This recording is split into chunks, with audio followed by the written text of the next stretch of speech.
The best deals are found at Hoffman GMC, Ohio's largest GMC truck store. Get 0% for 72 months or $5,000 cash on most remaining 2010 GMC Sierra trucks. Visit them on the web at HoffmanGMC.com. This is a special podcast presentation from 700WLW.com. This is Doc Thompson On Demand. I'm going to stop with the porno jokes. 6 after 9. Good morning. I'm Darryl Parkson for Doc Thompson. As we head into the holiday on Christmas week, I'll be around for the holidays. Normally heard on the Saturday show at 9 o'clock. Boy, there it was, all put into perspective last night on 60 Minutes. And I'm not talking about the piece they did on 60 Minutes about memory. I'm talking about the piece they did with the Wall Street analyst who made the prediction the economy was going to crash prior to 2008.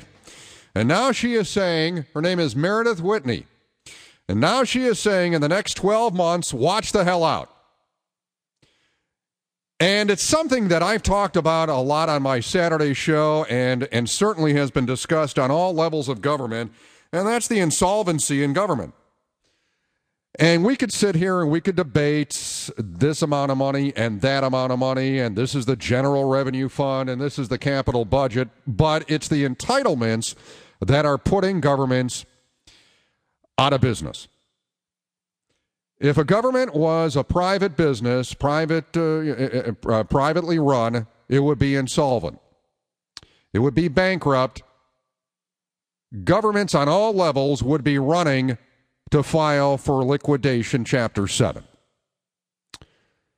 But not governments. Yeah, for instance, this week it's going to be a big week for the city of Cincinnati. They have a budget of $340 million. They have a hole of $60 million in a deficit. They can't figure out how to do it.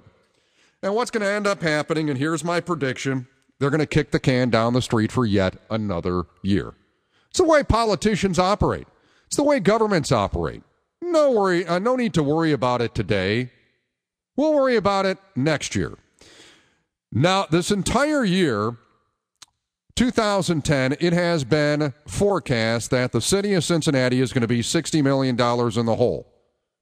In private terms, bankrupt, insolvent. All year long, they had the opportunity to make the correction. All year long, they had the opportunity to do what was right and lead.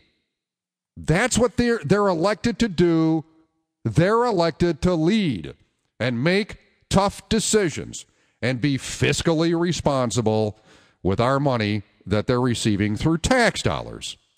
But do they do that? No.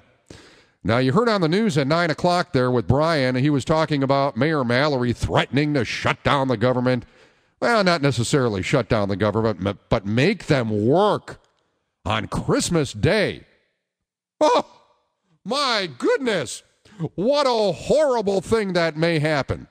They may have to work on Christmas Day.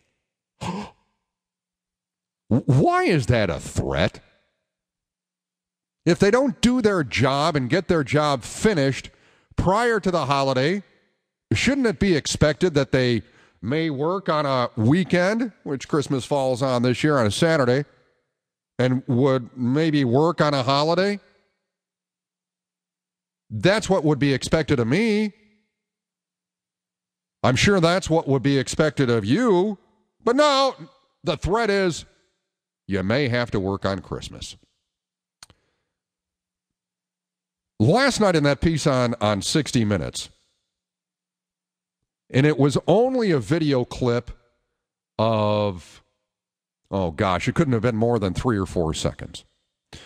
The governor of New Jersey, Governor Christie, was holding, as it appeared, a town meeting, and there was an angry teachers union member, and I am quoting here, "You're not paying me for my education." And that puts it all into perspective, and that puts it all into focus. That public employee union members, they have this sense of entitlement. what is bankrupting state governments and what is bankrupting county governments, what is bankrupting city governments are the entitlements, the pension plans, the benefits. Yet none of these unions will give an inch in giving back when they know, the union leadership knows, that these entities cannot pay their bills. And to me, not going into these negotiations or willing to listen to logic is incredible. I've kind of made a cottage industry of kicking around teachers and kicking around school systems in my displeasure for these endless school levies. The reason I'm against the school levies is it's been proven unconstitutional numerous times in the state of Ohio. And my point in my steadfast negative votes and no votes to these levies is we have to force change in the way that the schools are funded in the state. It's unfair. It falls upon the property owners of the state of Ohio. And reform needs to happen. But when you have teachers, and I've heard this argument over and over again, you don't understand, we do all this, we work in the off hours, and we do this, and we do that, and we went and got an education. We have to have an education to be a teacher. Well, I have a bachelor's degree. And I went to college because I knew to further myself, I needed to get a college degree. I'm sure many of you listening feel the same way. You went to college because you felt it was desirable to get, and it may have been needed in your chosen profession.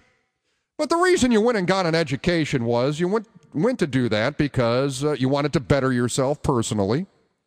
Certainly, you wanted to have a better understanding of the world around you, correct? So when you read things or you see things or you see decisions being made that may affect you, you have a better understanding of not only your profession but other profession. You know, and look at finance. One of the horrible things that is not taught in basic education in this country is finance. Something that affects all of us. There are people, a lot of people, I'm not going to say a vast majority, but I am saying a ton of people, good percentage, that can't even understand what a CD is, a certificate of deposit at a bank. They don't understand simple interest. They don't understand compounding interest. They have no idea what they're signing when they go and get a mortgage. They don't know what the interest rate is on a mortgage. That is why you go and get an education. And for those of us that did it, that in some cases was a sacrifice, meaning you took out loan. I mean, there are, look at doctors and lawyers that, a doctor that has hundreds of thousands of dollars in college loans when they get out. Many of these doctors, they go into the profession not to make money. They go into the profession because they have a calling. It's inside of them. They want to help people. But here you have this angry teachers union member in New Jersey. You're not paying me for my education. As a person, shouldn't you want to be better educated? I think yes. And how do you respond to that? The governor of New Jersey being a true politician, they didn't show his response, but here's what my response would have been. All right, So you have a bachelor's degree, and you went to where? You went to a public university, all right? And so what did that college cost you? How much?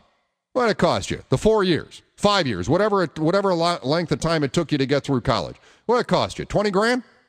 All right, well, you made that money back in the first year. Now, a teacher is going to call and they're going to say, well, wait a minute, I have to go and get a master's degree. So what? As a person, you should want to become better educated. Think about the people in our world that hold numerous degrees. And I'm talking bachelor degrees. Some may, and in fact, when we were in school, you may have called them professional students.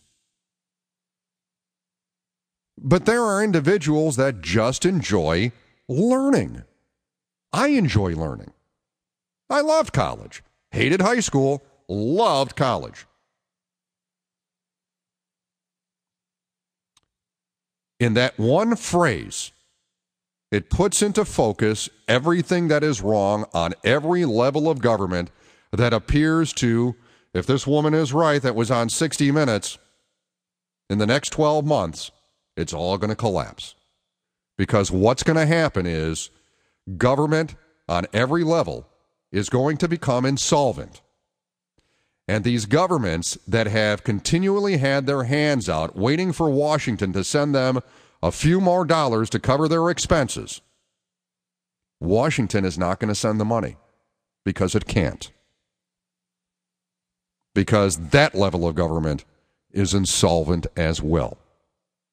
The bailout she predicts is going to be in the trillions, I say plural, trillions of dollars to prevent a massive economic collapse. It's the public employees unions that are bankrupting our society. It is extremely, I mean, I'm sorry I'm pointing fingers, but in this case it's true. No one is willing to live with reality. Chris Bortz, one of the council members of the city of Cincinnati, which is bankrupt, will be joining us at 9:33 this morning. 18 after 9, I'm Darryl Parks in for Doc Tommy on the big one, 700 WLW.